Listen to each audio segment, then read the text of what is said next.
घे सगळं शेण, घे ओढून अख्खं शेण.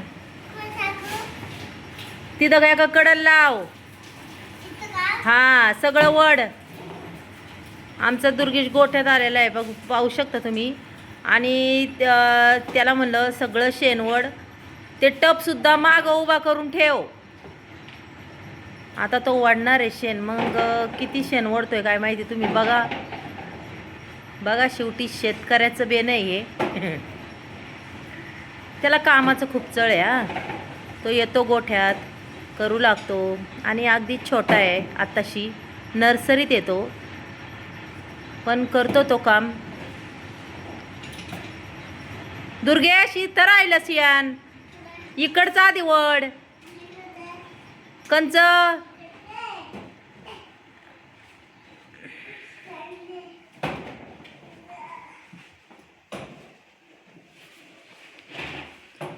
चल वड पटपटा.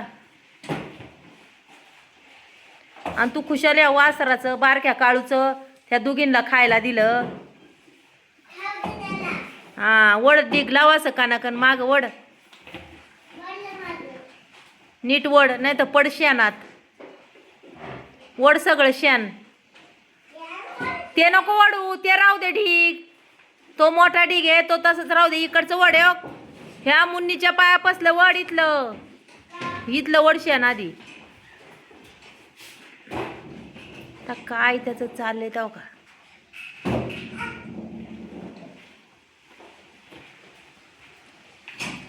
इकडचं घे वडून. तिला म्हणा पुढं सर, पुढं सर.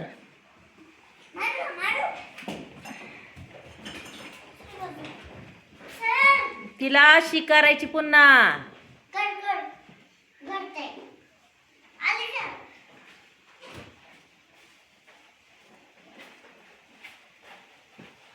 काय करते रे ती. हा मग तिला सांग पटापटा उरक.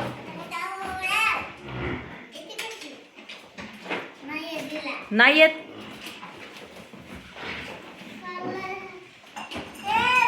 आता पुढं जाते ना. आता तू शेणवड तो त्यांना आता खायला आले. शेणवड पटपटा माग. ए याडमटा, इकडचं ओढून घ्या का. इकडचं जाऊ ती ओळ भांगार रे.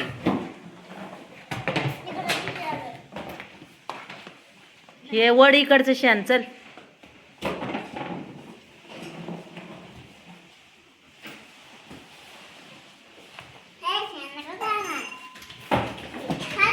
खालं का. दुर्गेश माझा शेण ओढतोय. किती कष्टाळू पोर आहे माझं.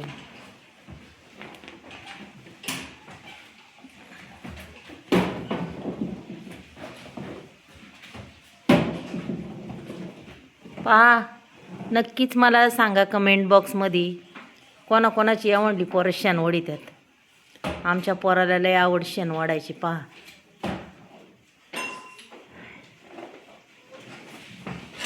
शेण ओढायची, गोठ्यात यायचं.